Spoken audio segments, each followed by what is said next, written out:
Apakah hidup Anda adalah wow atau wow di mata Tuhan? Hari yang diberkati saudari-saudari terkasih. Ini adalah pertanyaan renungan kita untuk hari ini. Spirit, make my heart open to the word of God. Make my heart open to goodness. Make my heart open to the beauty.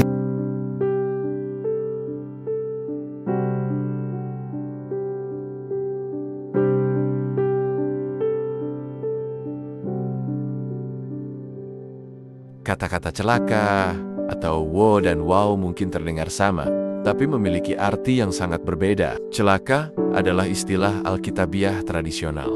Digunakan untuk mengungkapkan kesedihan atau kesusahan. Itu muncul lebih dari 100 kali dalam Alkitab. Dari para nabi seperti Yesaya, Yeremia, Yehezkiel, Mika, dan Habakuk dalam Perjanjian Lama. Sampai Yesus dalam Perjanjian Baru dalam Injil hari ini dari Lukas 10 ayat 13-16. Yesus berkata, dan saya mengutip, "Celakalah engkau, Korazim. Celakalah engkau, Betsaida," untuk menunjukkan kesedihannya, kekecewaan dan kejengkelan, bukan kemarahan.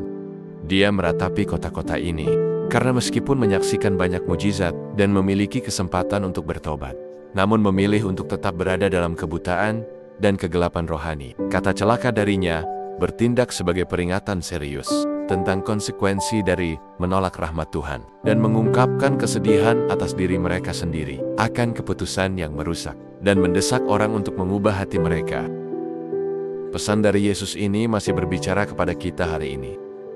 Setiap kali kita jatuh ke dalam ketidakpedulian rohani, ini adalah saat-saat ketika kita menjadi tidak tertarik, kurang semangat, atau mengalami sikap apatis terhadap iman atau hal-hal rohani kita. Sering menyebabkan pengabaian doa, sakramen, atau kitab suci, dan fokus pada masalah duniawi sebagai gantinya. Sebaliknya, kata seru wow berasal dari tahun 1500-an, digunakan untuk menunjukkan antusiasme atau persetujuan yang kuat. Bahkan hari ini kita mengatakan wow ketika kita kagum oleh sesuatu yang melebihi harapan kita atau prasangka. Sementara Yesus mungkin tidak menggunakan kata wow dalam pelayanannya.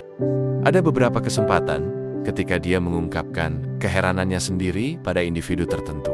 Dia kagum pada kepercayaan penuh janda itu dalam pemeliharaan Tuhan yang diungkapkan melalui kemurahan hatinya dalam menyumbangkan 2 koin ke perbendaharaan bait suci. Yesus tercengang dengan iman yang mendalam dari keduanya.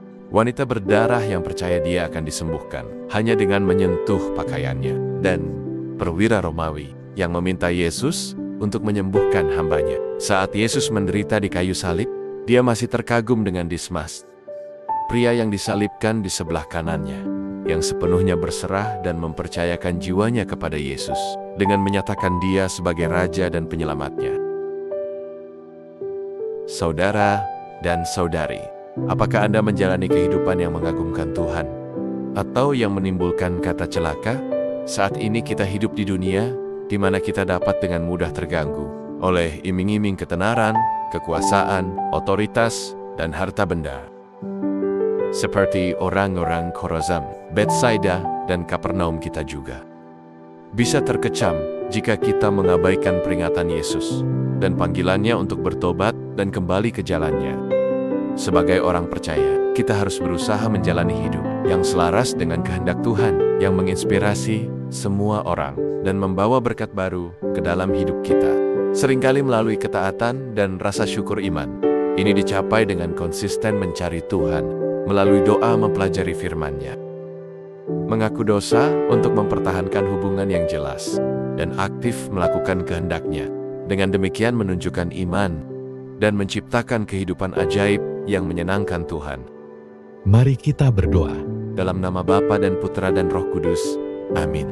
Bapa, terima kasih telah membimbing kami, tidak hanya dalam menjalani hidup kami sepenuhnya untuk-Mu, tetapi juga dalam menghindari dosa yang bisa menyebabkan kehilangan warisan kami di kerajaan surgawi-Mu. Bebaskan kami dari perangkap musuh dan beri kami kekuatan agar tidak menjadi letih dalam mengikuti jalan-Mu. Amin.